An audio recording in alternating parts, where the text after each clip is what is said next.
Hey, how's it going? Thanks so much for checking out this video. My name is Ray, there's one of me, and today we're taking a look at the Ibanez Sonic Distortion SD9. If you've played guitar for more than 5 seconds, you probably know about the Tubescreamer TS9, but there's other pedals in that series, including this one. Yesterday, I showed you guys a Big Muff Pi. I actually borrowed that from my friend and songwriting partner, Paul, from our band Empathy Box. And I actually also borrowed this pedal too, the Sonic Distortion. And I'm actually really interested to finally try it out here. Is it a sleeper pedal? Is it a sleeper distortion that we should know more about? Or is it kind of meh? Is it kind of crap? Let's find out today, man. So I'm just running today. I have the Squier FMT Affinity Series HSS Stratocaster. I do have a demo of this too if you want to check it out. I'll put a little card up here. I'm running that through the SD9, almost a TS9, but the Sonic Distortion SD9. That's going into my Boss ME90. If you've been watching my videos, you probably never thought you'd see so many Boss ME90 videos, but I'm using the natural preamp again today. Most everything's in the middle. I do have the bass rolled off just a bit down to like 40. I usually roll off the bass a bit. And I have a little bit of that spring reverb going in the modeler here in the ME90.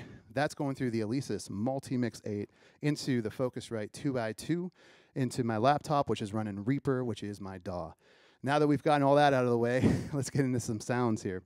So I'm going to start off with the Sonic Distortion through the natural amp, just completely clean. So actually, here's the amp by itself. So you hear just a little bit of that modeled spring reverb.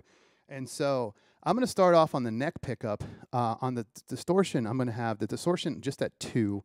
The tone I'm going to put around 4. And the level I'm going to put around 8 just to get it kind of a unity gain. And I'm actually only going to be about halfway up on the volume on my guitar here on the neck pickup. And the song I'm going to use to demonstrate is actually a song that I still need to finish called Married to You. I hope you guys dig it. It goes like this.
So just on the edge of breakup there. So actually, sounds pretty good there. I like that setting. I'm actually going to roll now to the bridge pickup here, and I will bring the volume up a bit. And actually on my tone on my guitar, I'm about at 6. So I rolled the tone back on my guitar. So here is the bridge pickup, and this example is a song I wrote that I intend to put on my next record. Again, I need to buy a new interface so I can finally start track recording again.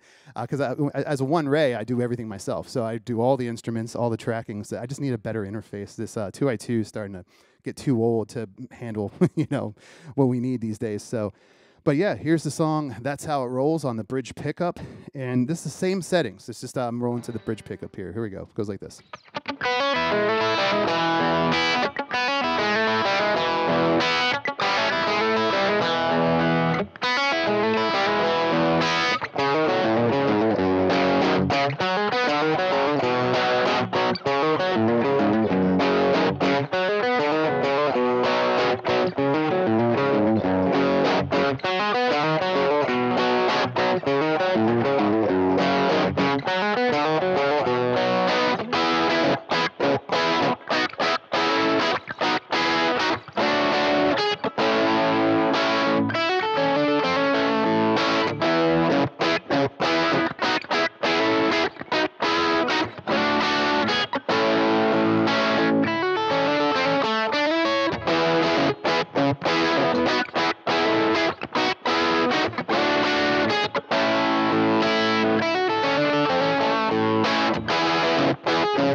Very bright at that, even at that tone rolled back. The tone's only on 4, and it's super bright, isn't it? All right, let's bump the distortion up now. I'm going to put it up to around 4. I'm going to keep that tone around 4 as well. I'm going to lower the level just a bit to kind of even out, you know, because a lot of these distortion 3-button kind of pedals, the more you roll up the gain, you know, you have to kind of roll back the level to kind of compensate to get, you know, if you want to get unity gain. So let me do that real quick. Hey, I'm just impressed that I haven't been bumping my headphones on the microphone when I bend down to do the knobs on the pedals. So I'm getting better at these videos, guys. How about that? So, hey, you know, I always like to say, too, in these videos, guys, thank you so much. Thank you. I don't mean to get too sentimental, but thank you for watching, man. It really does mean everything. Thank you for the comments. The comments have all been super sweet. Everybody's been super cool. And I've loved talking gear with you guys, you know, talking music with you guys. So keep it coming, man. I love it. You know, if you like these videos, please like, share, subscribe, ring the bell, leave comments, email me at oneraymusic@gmail.com. You know, we'll chat. So, all right, I'm actually going to start on the middle pickup, the one that should be used more on a Strat. You know, people kind of skip over this middle pickup. And the song I'm going to use, the choice is called "The Road That You're On," which actually is on my second album. So if you guys like if you do like the music, check out my link tree in the description, linktree/oneraymusic. I do have stuff on Spotify, Amazon. All right, enough plugs. Let's get the freaking, while you're here, you want to hear this pedal, right? So, yeah, here's the middle pickup with the Sonic Distortion.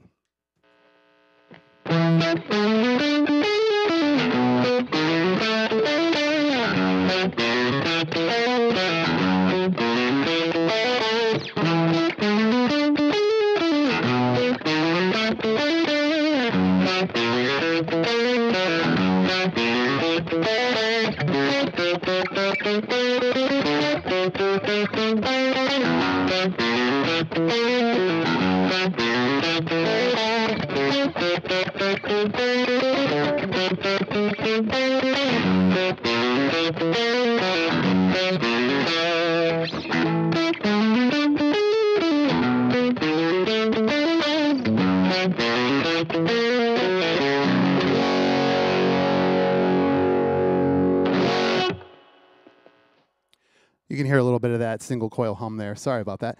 All right, I'm going to switch now to the bridge pickup, same settings, and I'm going to do the solo. Actually, this solo is not on the album. The song I'm going to use, the choice I'm going to use is called "There's So Much More," which is on my second album.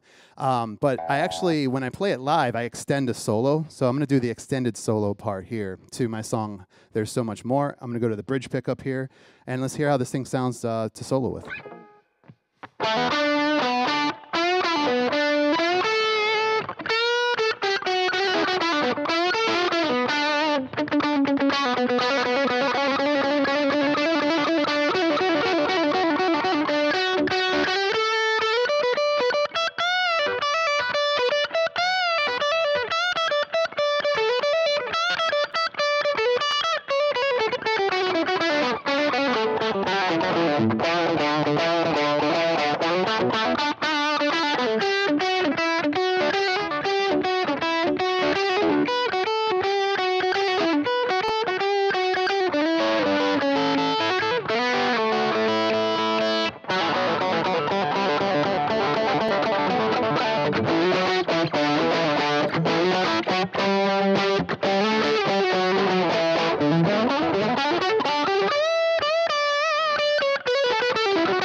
All right, let's bump up the distortion even more. I'm actually going to bump it up 1, 2, well, almost max. I'm going to put it on like the second to last setting here.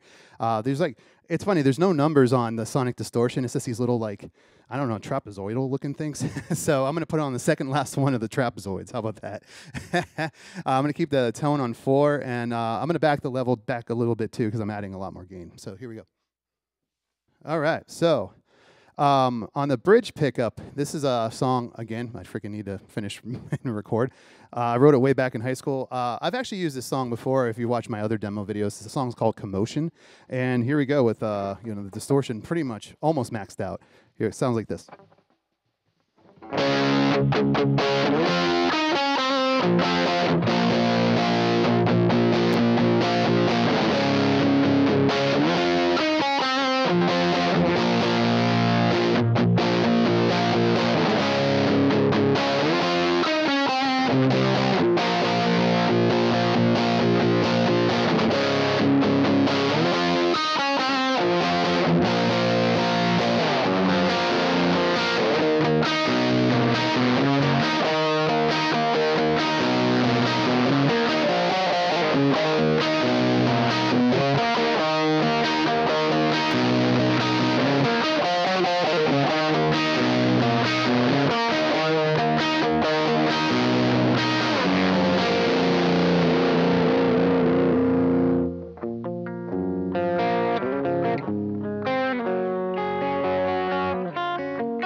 And now I'm going to move to the neck position, and I'm going to do the solo to my song Don't Show, which is on my latest album, just came out October 2023.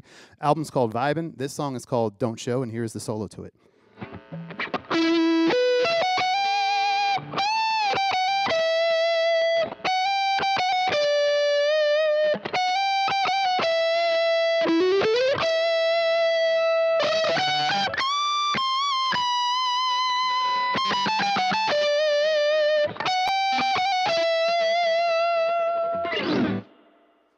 That's a lot of distortion to try to tame, isn't it? All right, so there is everything on a clean tone. And so real quick, I am going to do a quick review, but I'm going to do my main review at the end. And so I guess this is like review time take one or part one. So have you guys ever earlier today, I was kind of going through the Sonic Distortion here, and I was trying to figure out what songs I was going to play, what settings I was going to use, you know, just kind of figuring out my video. And man, I don't know, like I was playing a lot. I was playing for a few hours at least. And I don't know, did your ears just like ever get really tired, right? Your ears just get really tired. Nothing is really sounding right or sounding good to you. And you just kind of like need a break. So I did. I took a shower and I did some other stuff, and I walked away from the guitar for a little while, maybe about an hour or so. And now that I've come back to make this video, and my ears are a little more fresh, I do have to say that this pedal sounded better right now than it did earlier when I was using it. But that being said, if I was to describe the tone of this pedal, I think the best adjective I can come up with, and I'm not even sure if it's really a word, is splattery. Like, I feel like it's like literally like you take paint and you just splatter it on a wall. Like, you're getting like this really kind of messy, really just messy distortion, aren't you? And I'm not necessarily sure if it's like a pleasant sound. Does that sound terrible? Like, let me kick on that hot, heavy distortion again, and you see what you mean.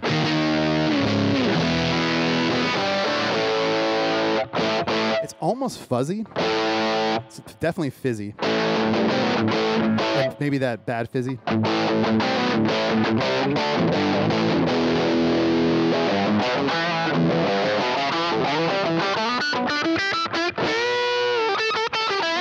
Now I'm just noodling. I need to knock that off. But yeah, I don't know. I think it's just got a real splattery. You definitely have to keep the tone down. If you go much past that 4 or 5, man, it gets really kind of piercing, which again is an adjective I've used in the past that's not maybe the most pleasant sound. So yeah, I don't, you know, when it comes to distortion pedals, I don't know if it's for me. Let me know in the comments. Have any of you guys played a Sonic Distortion SD9 by Ibanez? Do you own an SD9? Are you really into them? Do you like them? Do they work well? I do have to say, in Ibanez's defense, this is an old pedal. This is actually Paul's dad's pedal. So like this goes back, you know, his dad had this pedal way back. So this might even go back to like the 80s, you know, when the TS9 and all those came out. So this could be a super old pedal. And of course, when Ibanez was designing these pedals, you know, they were designing them for like tube amps, which I still am trying to get my hands on one.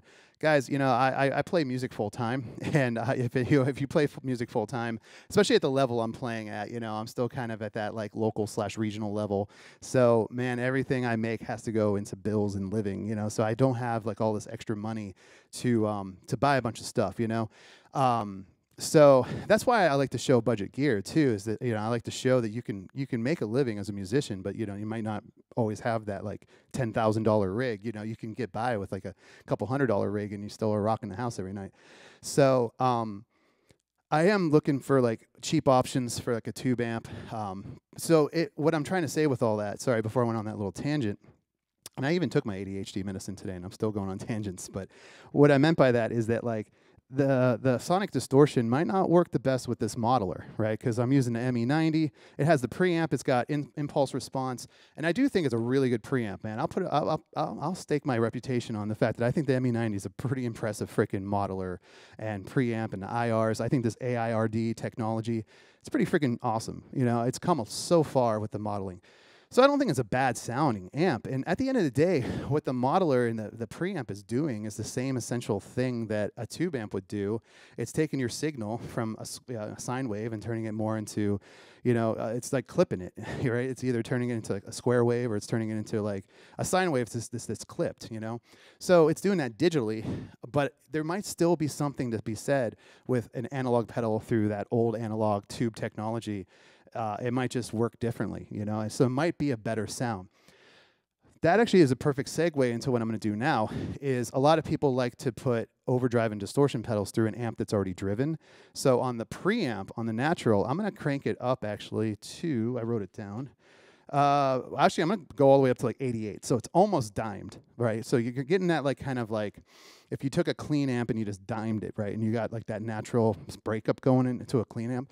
And then I'm going to put the Sonic Distortion over that with that low distortion. I'm going to have the distortion back to 2. So let me set that up and we'll see how that sounds. All right, so here's what the amp sounds like without the Sonic Distortion.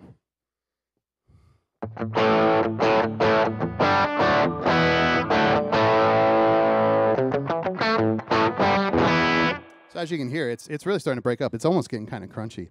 So I'm now going to engage the SD9, and I'm going to play the solo to, since this is Paul's pedal, Paul's dad's pedal, I'll play one of Paul and I's songs from Empathy Box. This is called When You Have It, and here's the solo to it. And let's see what you guys think. I already have my opinion before I even turn this on, but let me know what you think.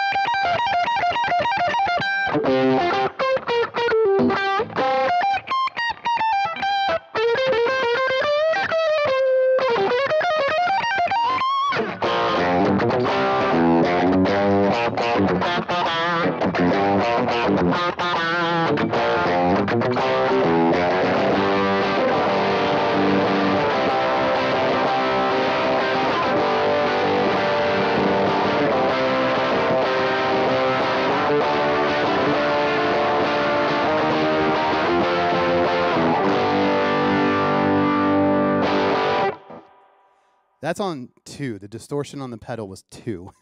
And there's really not a ton of drive on the amp. Again, here's the amp by itself.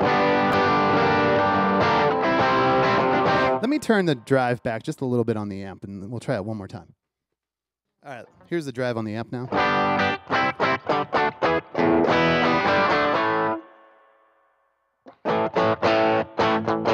There, it's just starting to break up. And let's add this one more time. I'll do the same thing.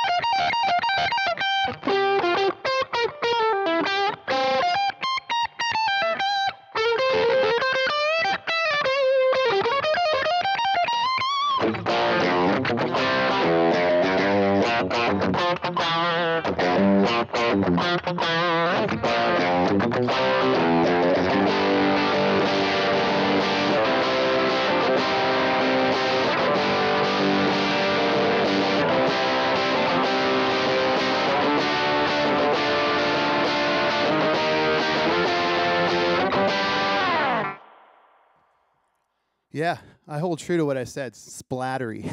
Isn't that splattery? It actually sounds like back in the day, like, oh my God, man, like back in like the early 2000s when I got my first interface for my freaking computer back then, it was running like Cakewalk, my Sonar Cakewalk. This is like bringing me back. I remember one time I plugged it in to the, just into the interface, and I wasn't using any kind of preamp, any kind of modeling. I just ran the guitar direct in, and I like just cranked the volume up all the way, and it had this like kind of digital splattery. It sounded like this.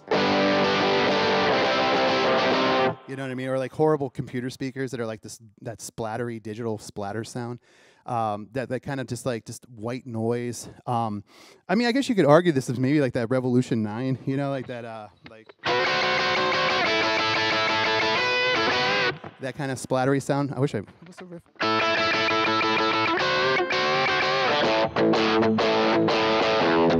I don't want to get a copyright claim either, but I'm also playing it like absolute shit. But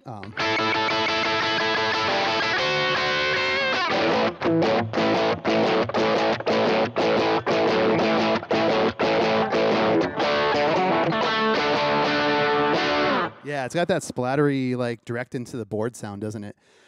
So maybe other than that Revolution 9 Beatles direct into the board splattery, you know, like you're clipping the channel on a mixer. That's kind of the tone, isn't it?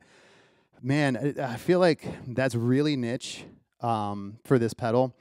It's definitely, for me personally, I don't think it's a pedal I would use all night.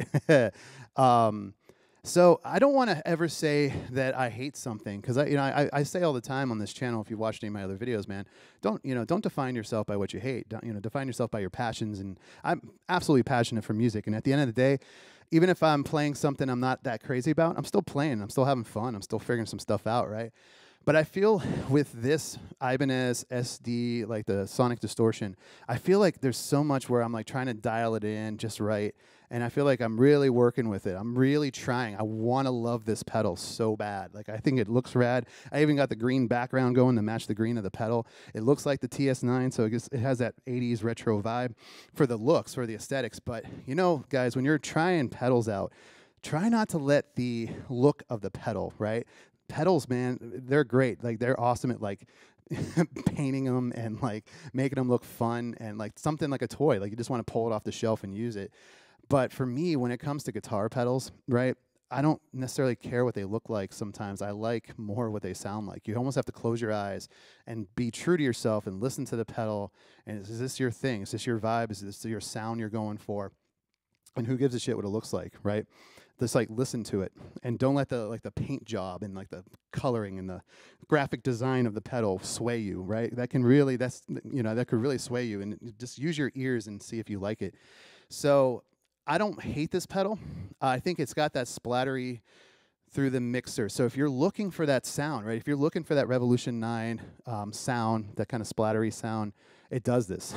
I think that's maybe the thing it does best. Yeah, it definitely, I don't know, like chords get real muddy, but maybe muddy is what you want. Like, again, this is all subjective, right? And it's all about context too. Like, this pedal could be cool in the right context. So I'm just trying to think what the context would be. And for me, I don't know. I would really have to think of something. Maybe that's what's kind of fun about these pedals too, is it does spark your creativity. If you can find a sound and find a thing, like maybe this is a sound you wouldn't have necessarily went for originally, but maybe after a while you'd be like, yeah, this sound was perfect for this one thing. You know what I mean? But as far as like just a general distortion, I wouldn't recommend this probably to like someone who's just getting into distortion pedals. Like if you're kind of a newer player or like you're just getting into effects, I don't think this is like the first one I say, hey, get this one. I think I would reach for the Boss DS9 over this. You know what I mean? Or DS1. I said DS9, SD9. It threw me off. SD9. I meant DS1. I'd probably go for the Boss SD1. I said SD1, DS1. Oh my God, I can't talk today. But you know what I'm trying to say. The Boss Distortion, the classic orange box. I think that's a better like overall distortion pedal. And there's so many distortion pedals. Yeah, I think that this one's very niche. It's got that one thing it does well. But as far as, I don't think it's my pedal. But let me know, guys. At the end of the day, I'm just some dude playing guitar. I do play for a living, and I do try my best to make these things sound the best I can. But I just think in this context, like what I'm doing, I don't think it's my first choice. You know what I mean? I do want to thank Paul. I'm going to give Paul Tunis and Frank, his dad, Frank. I want to give them both a shout out for letting me borrow these pedals. Because as a as a musician, again, the hardest thing about doing these videos is finding the gear to be able to do it. So thank you guys so much again. And you know what? I think I'll do like what I did in the last video. I might put like that little compilation at the end, so like you get one last listen before the the little end screen comes up. So I'll do that at the end. But guys, yeah, here's the outro. Thank you so much again. I really do appreciate it. I really do. Please, I don't even know how to express that enough. I don't think thank you is a strong enough phrase. I've been trying so long to be a musician, to be a songwriter. I play tons of shows. Believe it or not, I have like over 100 and some shows booked this year in and around Pittsburgh, Western Pennsylvania. Next year, I do hope to start touring, maybe. Hopefully to get the hell out of PA and start playing all over the place. But hey, fingers crossed. Hopefully that will happen with my One Ray live looping thing. So please check out my Linktree, check out my stuff, follow, subscribe, all those things. Check out my other social media. I do really want to give a shout out, though, to my patrons, the members, Hexagon Papa, Chuck Johnson, Duke McDonald, Kay Ritchie. They've been with me for a couple years already now. It's patreon.com/OneRayMusic. You know, it's completely optional. It's nothing I ever expect from anybody. Honestly, if you just watch the videos, you know, that really helps, you know, and subscribe. If you've made it this far and you're still listening to this freaking guy, this 41-year-old approaching middle-aged guy with a guitar, man, who, you know, grew up in the 80s and 90s and still trying to do this thing. If you're still watching this, freaking hit that subscribe. What do you have to lose? It's freaking free. Do it, man. You know what I mean? It really helps us out. I mean, it's stupid, but it does. It helps. Like, they'll show my video more if I have more subscribers. It's just YouTube. It's the way it is here. So, but yeah, please, you know, consider doing the Patreon. It's $3 a month to start. I have over 600 posts of like bonus content that I've made over the years, like just all the different ideas I've done that are now they're not available anywhere else. They're only on Patreon. So definitely check that out. I think you would enjoy it. And actually, the more patrons I get too, I want to start doing more with Patreon and, you know, maybe start live streaming there or something. Like, I want to do something to really build up the Patreon community, to really show my thanks for your support. I really do appreciate the support. It's the only way I'm going to be able to keep doing this on the road, in the studio, doing gear reviews. I want to do it all. You know what I mean? So you guys are so awesome. I really appreciate it. And yeah, here's one last listen to the SD9 by Ibanez, the Sonic Distortion. Let me know what you guys think, man, because honestly, who cares what I think? I want to hear what you have this to say. If you have this pedal, let me know, okay? Guys, you're awesome. Take care. Stay safe. Stay well. Bye.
Thank you.